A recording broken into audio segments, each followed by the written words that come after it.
Well, here we are again at Pumpkin Spice Podcast. I'm Rob Schulte. I'm Brittany High. Brittany, we are deep into the brown leaves of October. Kind of. I don't know. Colors are changing over here on the East Coast. How about over there? Palm trees are still green as ever on the West Coast. Yeah. Staying green this year, huh? Always. Could you imagine a, yellow-leafed palm tree? Well, sure. I've got an active imagination. Oh, yeah. Okay, so I'm glad. Okay, you can do that. Can you handle it? Wouldn't it be great, though? The giant palm fronds falling from the tree. Just stabbing people. It happens. Oh, God. I remember we were walking around your neighborhood at one point, and I was just like, is that just giant aloe? Yeah, just giant aloe. Man, that's got to be, worth a ton. It's a dime a dozen. Man, here I am paying $10 for aloe lotion here in New York. You're messing up, man. I know. Let me ship you a leaf. Okay, riveting conversation. As you know, I just got back from Canada. It was a wild ride. I was there for a few of the Greatest Gin Con live shows. Nice. Yeah, for the Greatest Generation podcast.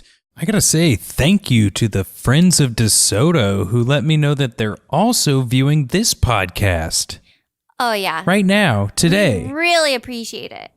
Bill Tilley in particular has gotten at least 5 public people listening to this podcast, and that's only within the past couple of days. Thanks, Bill Tilley. Yes, thank you, Bill. So that was fun. Do you want to know anything about Canada? Yeah, tell me about it. Ask me something specific. Well, first of all, maple syrup, ?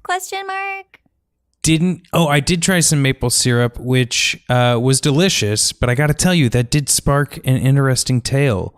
Well, tell me. Now I got to know. Yeah, you got to know this. Okay, a hotel ran a con on me. What? Can you believe it? I fell for a con. I was grifted. That's so unlike you. I don't know. I feel ashamed. But here's what happened. Let me lay it out for you, okay? I go to the front desk and I was like, hey, I was thinking about getting breakfast, but I didn't really want to go here, no offense. And he was like, oh, no problem. There's Starbucks and stuff. No wonder they conned you. Let's start from there. I know. They this was premeditated. But he only directs me to a Tim Hortons and a Starbucks. And I went, it wasn't for me. I decided to walk back and I'll be like, you know what? That hotel buffet breakfast was probably pretty decent. And the maple syrup was. But I walk in there and I'm starting to make my plate. And one of the servers, she had said, oh, sir, would you like a coffee with your meal today? And I said, sounds great. And she's like, okay, well, you'll be sitting over here and I'll get your coffee ready for you when you come to sit down. I said, all right. So then I sit down, I'm starting to eat my food, and she comes over to the table and she goes, so is your meal included with your room? Huh?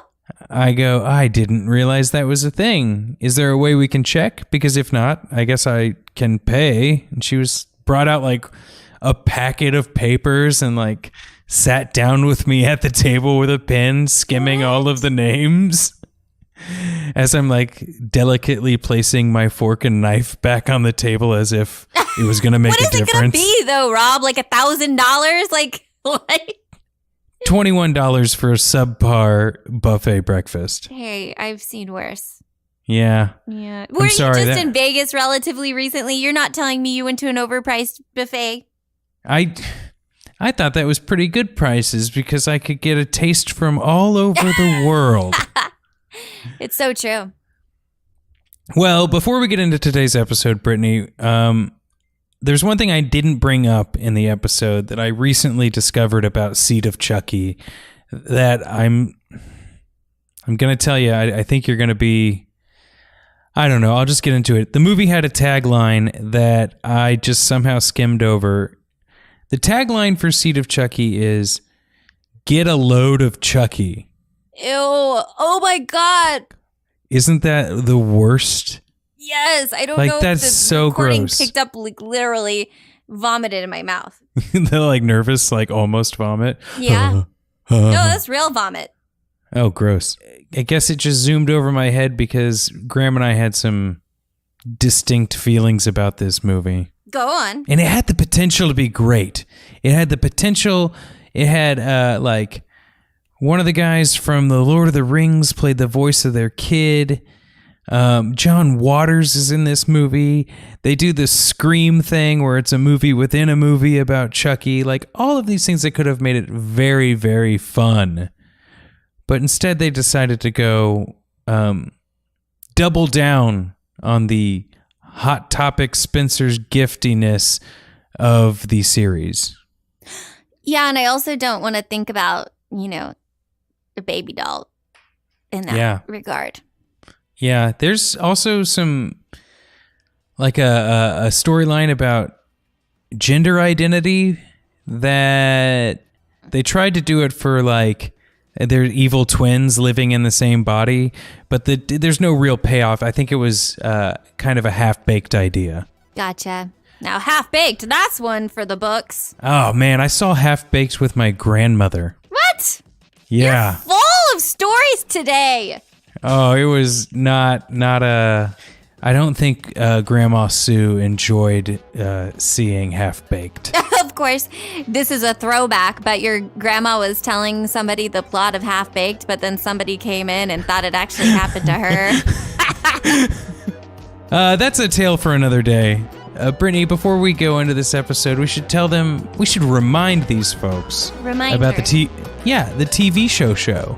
Yes, the TV show. It's coming out next month. It sure is. Wait, is it coming out later this month? Sure. It's either the end of... Yeah, we're going to have a trailer at the end of October. Yes. You're going to love it. It's true. I was going back over some of these episodes as we were fine-tuning them and laughing, chuckling heartily. Oh, I cackle. My neighbor called the cops. No way. You got me. Oh, damn it.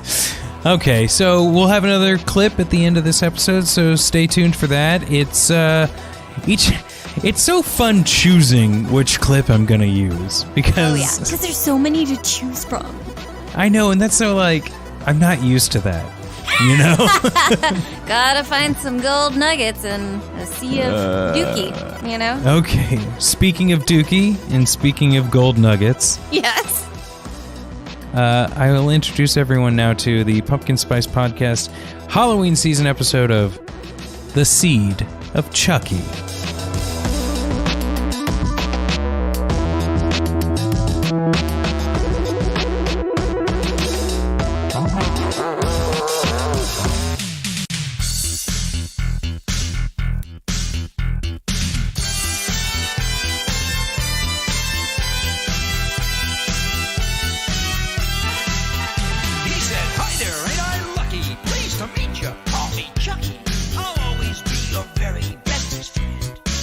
Hello and welcome to Pumpkin Spice Podcast, an extremely orange episode here. I'm Rob Schulte, and with me as always...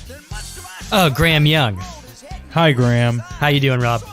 This is going to be an incredible episode. You know, sometimes we have episodes that, let's just go through the movie, and sometimes there are special episodes like this one where we're going to just have to talk about some concepts. Also, Rob, this will be a Pumpkin Spice Podcast first, this episode. So A first, so stay tuned for that. But before we get into this, Rob, if you'd let me, or allow me rather, I would like to give a disclaimer. You know what, Graham? Yes. You're allowed. Okay, awesome. So not only do I do this podcast, but I'm also a filmmaker. So I'm very sensitive to filmmakers and their passions and the way they go and get their films made. It's a crazy process, and Hollywood, baby. Yeah, and again for like independent filmmakers like myself, like I really feel a kinship with wanting just to get your passion on the silver screen. But on the other hand, I'm on this podcast with Rob, and we critique movies. And Rob, to be honest, I could not stand this movie.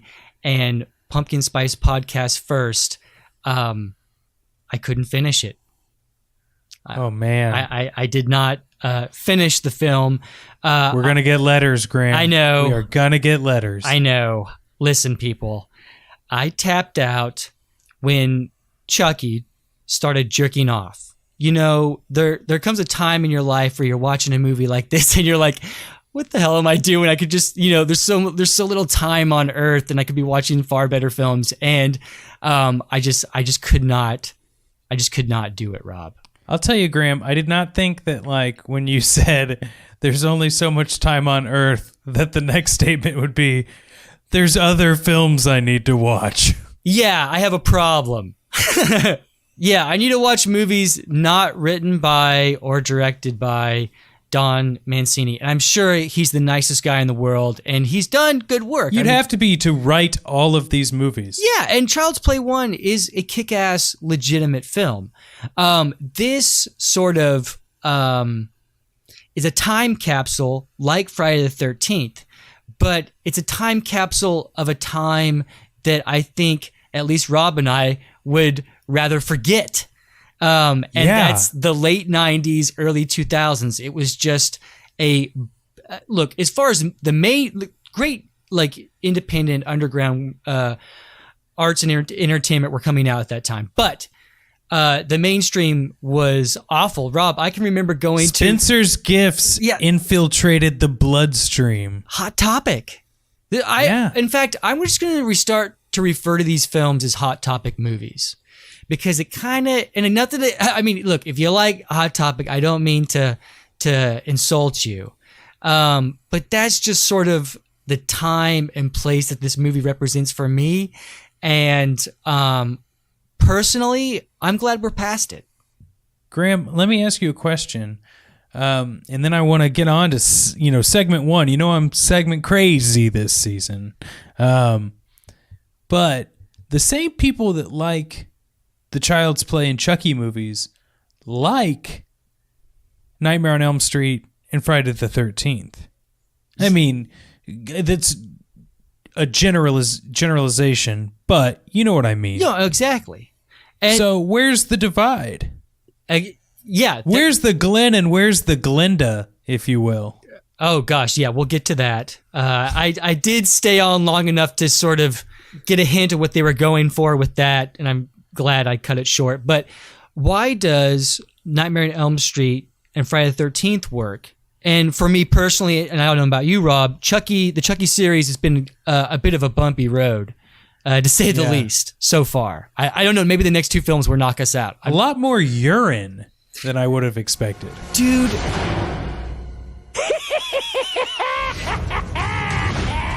The last time, he took a bride. But this time, in order to become the parents of a human baby, they'll need just the right woman. Jennifer Tilly. Production is underway on the new horror flick, Chucky Goes Psycho. You know, I should have played Aaron Brockovich. I could have done it without the Wonder Bra. In Planned Parenthood, timing is everything, so you'll have to hurry. That shouldn't be a problem for you. This fall, Chucky's back, and he's delivering us some evil. Come to Papa. What the hell is going on in here? She came on to me. No wonder her career's in trouble. Seed of Chucky. That's my boy. Oh, God bless the little people. This November, get a load of Chucky.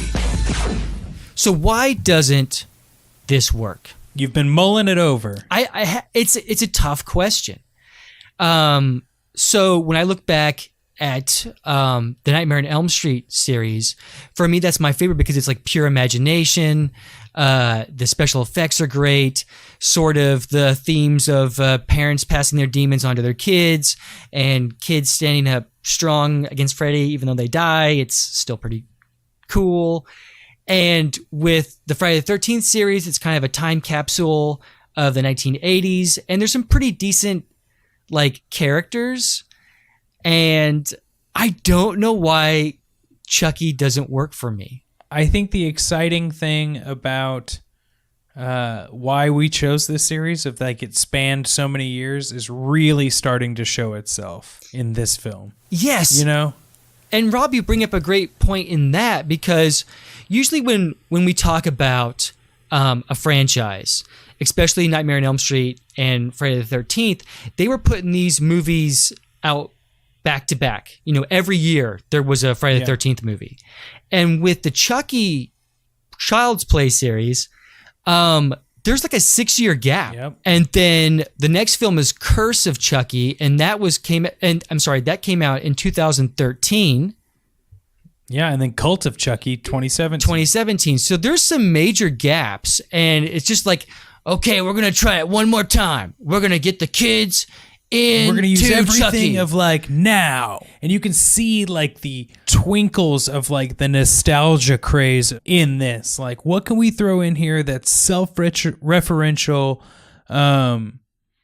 and also like a little bit throwback. So although it's not throwback, when they kill Britney Spears, that's like a pop culture meta reference. Like just having John Waters in the movie is like a nostalgia reference.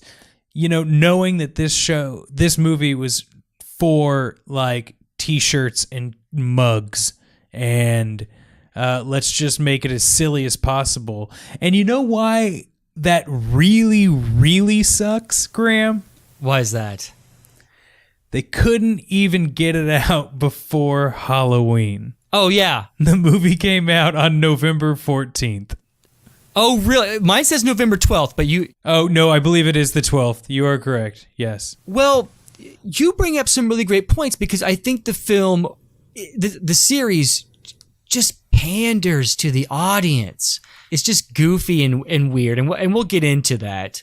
It's a... You know, I had a discussion on another show that I do with a friend, and about like humor and where our humor has like developed and come from.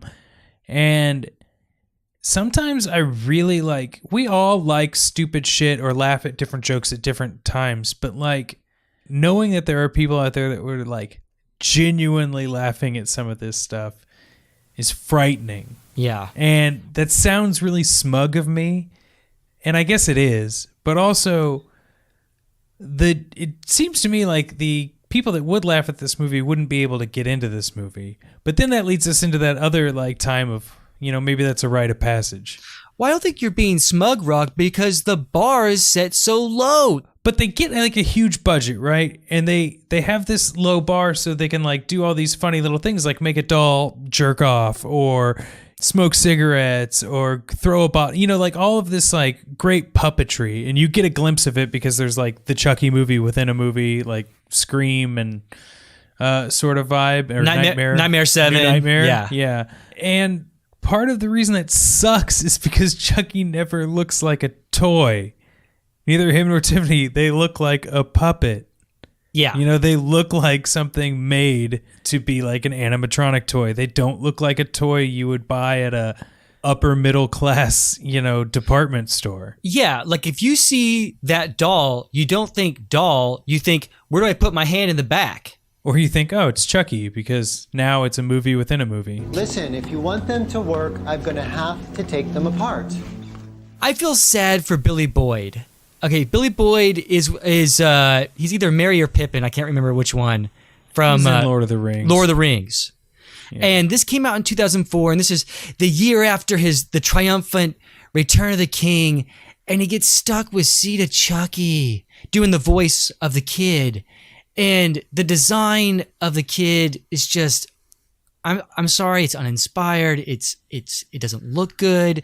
I don't know what else I can say. Yeah, it's just a weird looking doll because they want it to be gender neutral for some weird, like, not even payoff storyline. I can't believe we're even discussing it. Like, we're discussing this in a sort of genre horror film, that they have sort of a gender identity crisis with this doll. And so that's like the main reason why the doll has no real features. Like, it does, like, it's got eyes and stuff, but you're just supposed to think of it as a young one. And I don't, like, the idea is that finally when the doll has to kill something, because it never wants to kill anything, it's like, not like its parents. It just has dreams of wanting to kill stuff. But when it actually does, you find out that it's got 2 souls inside of it, one female and one male, and that's Glinda, and Glinda does like killing. In the end, like when they get turned back into humans, like one's evil, one's good, but it's just like, at what point did this story need to be in there? Like, again, I stopped watching after Chucky was jerking off to the Fangoria magazine. I'm like, this is just pandering. And maybe that's the reason why Chucky doesn't work for me, because they're trying too hard. But Friday the 13th, and I have to say, the original Child's Play is a good movie. But stop there. Part 3 is looking much better. Oh, every movie I see. Okay, here's the thing. You can, by the way, you can follow me on Letterboxd under Graham Young or alias Cash Flag. Anyway, I went back and gave Child's Play 3 an extra half star after seeing this one, which I gave 1/2 star to. Oh, wow. Sorry. And look, did you do that because Tony Gardner, a real life makeup and special effects designer, plays himself and gets killed by piano wire? That's cool. That's worth 1/2 star. Yeah. And again, I'm very sensitive to the filmmakers' goal of getting their dreams on the silver screen. I find myself in a dilemma sometimes on this show, Rob. I don't want to be too negative. Do you want to tell us how much it made in the box office? Sure. It had a budget of $12 million and it made $24.8. So it made $12 million, but that's not counting advertising, marketing, that kind of thing. And also, I want to point out that this is the last of the Child's Play / Chucky series to be released in a theater. The rest of the films are straight to DVD or streaming. The broth has been soured. Well, let's just real quick, what else came out at the time? Same day, Bridget Jones' The Edge of Reason. I'm sure that was fantastic in its own right. It's a sequel, but they don't say what number. You got to put the number in the title. What about Seed of Chucky? There's no number. I know. This is the 6th film, but we wouldn't know that. Or the 5th film. This is the 5th film. Sorry. Yeah. See, again, I need the number. After the Sunset with Pierce Brosnan, Woody Harrelson, Selma Hayek. Noelle with Paul Walker, Ruth Chang, and Penelope Cruz. R.I.P. Paul Walker. R.I.P. Paul Walker. Rob, come on. And Kenzie, that Liam Neeson, Laura Linney joint. Oh. And Tim Curry, R.I.P. About a doctor with a hard-on. Kenzie? Yeah. That was my attempt at levity, Rob. Oh. I'm sorry. I apologize for the cheap jokes tonight, but I'll be back next week with some better material. I'm sure that you will, Graham. We already went through some of the thing. Brad Dourif, some of the players. Brad Dourif continues on as Charles Lee Ray, Chucky. Jennifer Tilly is in it as Tiffany and as herself. As you know, it is a movie within a movie. Billy Boyd, we talked about. Redman is in this. John Waters is in this. Okay. How could you go wrong? Aren't you gonna give me a hand here? So, Rob, here's some trivia for you. Do you know who the producers of the film wanted in the Redman part? Wild guess, Howard Stern. Incorrect, but very good guess. No, Quentin Tarantino. Oh, of course. Like a real life movie director? Sure. So Quentin Tarantino was As a disgusting human. No way, I will have nothing to do with this. And unfortunately, John Waters didn't have the sense to stay away from it as well. But I can just imagine John Waters being like, it's camp. Having John Waters in your film, I think, doesn't that deserve 1/2 star? That will give you, yeah. Yeah, absolutely. So you're going to need to adjust your rating. To 1 full star. 1 full star. But then, so like, I'd go to do that, Rob, and I sit down on my computer, and I click on to change the rating, and I close my eyes, and all of a sudden, I'm back in 1998, and I'm walking in a mall, and I'm walking past Hot Topic, and I'm like, I want to puke. I'm sorry again if you like Hot Topic, and I can't do it. I can't give it a positive review. I just can't. I've got another scenario for you, but first, let's read a synopsis or a storyline from IMDb. This one written by a guy named Nathan. You ready for this? I hope so. IMDb storyline. The killer doll is back. Glenn, the orphan doll offspring of the irrepressible devilish doll come to life Chucky and his equally twisted bride Tiffany. When production starts on the movie detailing the urban legend of his parents' lethal exploits, Glenn heads for Hollywood where he brings his bloodthirsty parents back from the dead. The family dynamics are far from perfect as Chucky and Tiffany go Hollywood and get rolling on a new spree of murderous mayhem, much to gentle Glenn's horror. Chucky can't believe that his child doesn't want to walk in his murdering footsteps, and starstruck Tiffany can't believe that the movie will star her favorite actress, Jennifer Tilly, Oscar nominee. That's not in there, but thank you for adding that, though, Rob. Who soon becomes an unwitting hostess to the new family in more ways than one. Wow, that's probably the most grammatically correct and exciting one I've read yet. Good job, Nathan Bradley. Yeah. And Rob, I also wanted to point out that they do mention in the film that she was nominated for an Oscar. Yeah, I know. That's great. She's like, she pokes fun at herself for not being able, for having to be in a movie like this. I have to point this out. Rob and I use Google Spreadsheet because we're super like trendy and very cool. And under Google Spreadsheets is what makes us trendy. And I love how you have under your interesting tidbit tab, Chucky jerks off, and you're just like, yeah, I should probably mention the fact that he masturbates in this one. Real quick note on that, Rob, this is the only film in this series to have nudity. Joe, will you shut up? There's something really wrong with me. Graham, there's a lot of things that we can talk about, one of which being the amount of CGI in this movie when it's not even needed. Oh, and it's really bad. But the ventriloquist festival that the kid dummy is at the beginning before he escapes. Yeah, in England. Like, when we were in England, Rob? Yeah, but the most... Like, there was hundreds of people for, like, an extreme ventriloquism festival. Yeah, and when he, like, correct me if I'm wrong, but when he's telling, like, his story of his past, I can't tell if it's a narration because his lips aren't moving.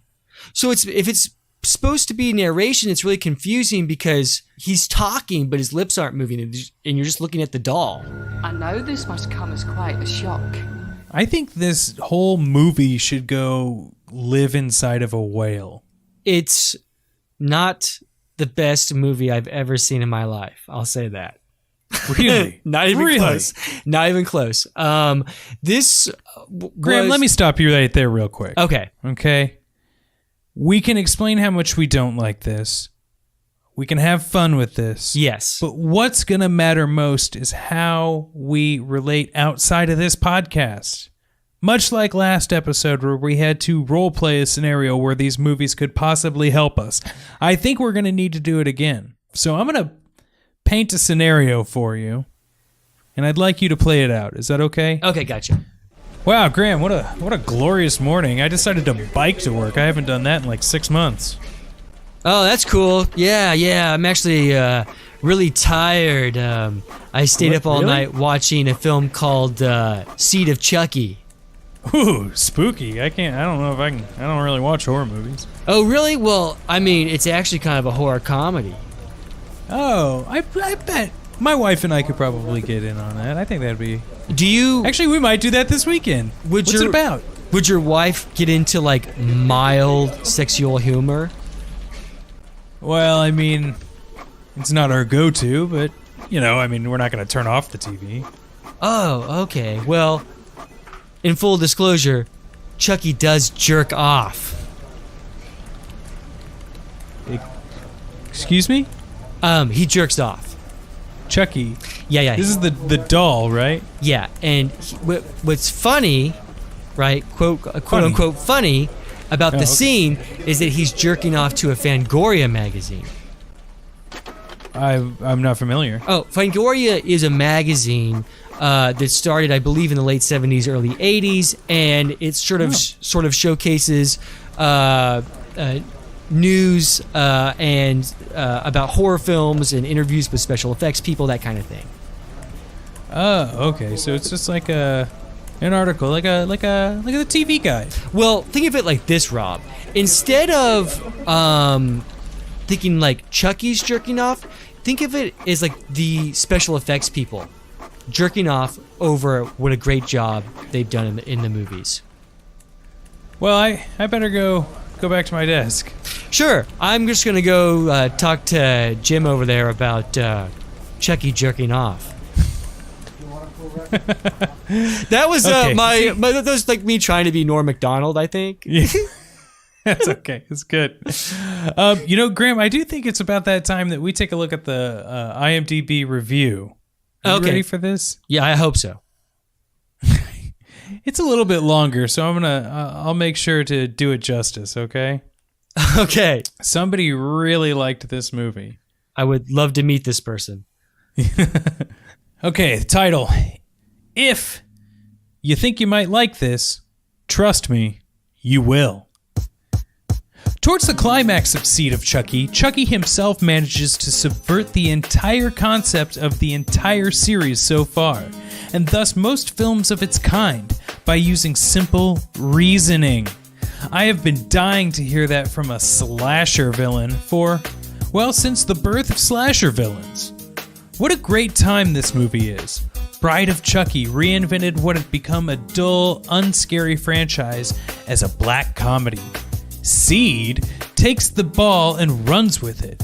Don Mancini, who created Chucky many years ago, finally gets a chance to direct, and I think this film will get him jobs outside of this series. He not only makes the fifth take on Chucky feel fresh, a major accomplishment in itself for any series that's gone on this long, but shows a flair for satirizing movie cliches. A certain object flies towards the camera at one point, and it's a gas considering how overused that shot has been in action movies of recent years, and has a strong visual sense. Check out the floor of Jennifer Tilly's foyer for an unexpected laugh. And I've got to hand it to Miss Tilly. The girl's a trooper for sure, herself being the butt of jokes, both cruel and crazy. This is balanced by a great scene. A lot of directors would have left it for the DVD, where she reveals that she's not the one-note Hollywood caricature she's been built up to be. Add that to a gender confusion subplot and a piss take on a 12-step program, then you've got something a hell of a lot smarter than most horror films. Hell, than most comedies. Speaking of Hollywood, the refreshing thing for a movie that takes place there, it isn't married to tired-in jokes, save for one great one for B-movie fans, the name of Chucky and Tiffany's Child, which I will leave you to discover for yourself. Wow, they have some interesting ways of punctuating. Seed has the over-the-top humor of the best obnoxious comedies. American Pie comes to mind, but better examples probably escape me. And a surprisingly graphic amount of gore. This thing doesn't skimp on the blood. For the latter reason, no way will it cross over to a mainstream audience. It is what it is, and is the most entertaining version of what it is. I think possible. What it all comes down to is if you're Jesus on the Christ, this he's is rambling. The last paragraph. My What it all God. comes down to is if you're on this page reading reviews, you're probably a partial convert to the movies like Seed of Chucky. And if you're wondering if you'll like it, I have to tell you, this movie doesn't skimp. It's got all the slasher movie essentials like gore and nudity, married to a crude, black, very funny sense of humor, and even some semblance of humanity. What I'm saying is, you'll like it. Man, that person was so proud of themselves. Well, I actually like the way he introduces the film, and whenever I make my first movie in the trailer, I'll just, play the trailer, and then there'll be a clip of me like coming out and speaking directly to the audience and saying, hey, if you like any of this, if any of this looks cool to you, you will like this movie. It's a safe bet for sure. If you've seen anything interesting, whatever, come see this movie. You'll love it. If you like it, then see, I told you so. Yeah. Okay, well, Graham, the only other thing I really wanted to make sure that we touched upon was a joke that I wasn't sure was intentional or not. And what's that? You know how Jennifer Tilly is, as herself, is always talking about like her jealousy of... She's always bringing up Julia Roberts. constantly. And again, I did not finish this film, and I was like a good 40 minutes in, and she had been mentioned 3 times. Did you see Ocean's 12? No. It came out in December of 2004. Uh-huh. All right. And this one came out November 12th, 2004. Uh-huh. So roughly a month before that movie. In Ocean's 12, Julia Roberts has a scene where she plays Julia Roberts. Really? Yes. Ruined the movie for me, but I was a young man and didn't know that it was bad already. Okay, and so you think that Seed of Chucky was trying to mimic that? Seed of Chucky came out before that movie. Oh, so you think that Ocean's 12 ripped that movie off? Either that or someone had some sort of knowledge that that was going to happen, and so it could be like a little nudge. But I also think it's very possible that it was a complete coincidence. Well, it just goes to show you like the state of movies at the time. Like, hive mind. I don't know, Rob. Think about it, man. Julia Roberts and Jennifer Tilly are both Brat Packers. They were both part of the Brat Pack in the 80s. No, they weren't. Yes, they were. I'm looking up who's all in the Brat Pack. They were in the Brat Pack, brother. They were like... What Brat Pack movies were they in? Julia Roberts was in St. Elmo's Fire, I think. I don't think so, man. Hey, dude, she dated Kiefer Sutherland, and Kiefer Sutherland was a Brat Packer, so that makes her a Brat Molly Packer. Ringwald, Anthony Michael Hall, Andrew McCarthy, Rob Lowe, Ali Sheedy, Judd Nelson, Emilio Estevez, Demi Moore. Jennifer Tilly is not on that list. I'm going to look for an even extended list. Yeah, let's come on. Emilio Estevez, Anthony Michael Hall, Rob Lowe, Andrew McCarthy, Demi Moore, Judd Nelson, Molly Ringwald, Ali Sheedy. Oh, that's not all of them. Yeah, because like Charlie Sheen isn't on here. Yeah. Look. What's his name? Tony Stark? Oh, Robert Downey Jr. Yeah. Yeah. Look, I may be wrong on that, but Rob, I have an interesting fact I wanted to bring up before we close the episode. Yes, please. This movie was filmed entirely in Romania. Really? Yes. So all that Hollywood signage was just B-roll? They couldn't get away with it in California, so they had to go all the way to Romania to make the movie. Is that what they said after the fact? No, that's what I would have said if I was marketing the film. I'm sure that. But no, I'm sure they had tax incentives in Romania and took advantage of those. It's like why everything's being filmed in like Toronto right now. Toronto is New York City in the movie world. Yeah. When you see New York City, aside from like the wide Jason shot goes to exteriors, Manhattan. Jason takes Manhattan. Oh gosh. Why do you bring up that movie when we're talking Seed of Chucky? It's like punching me in the face twice.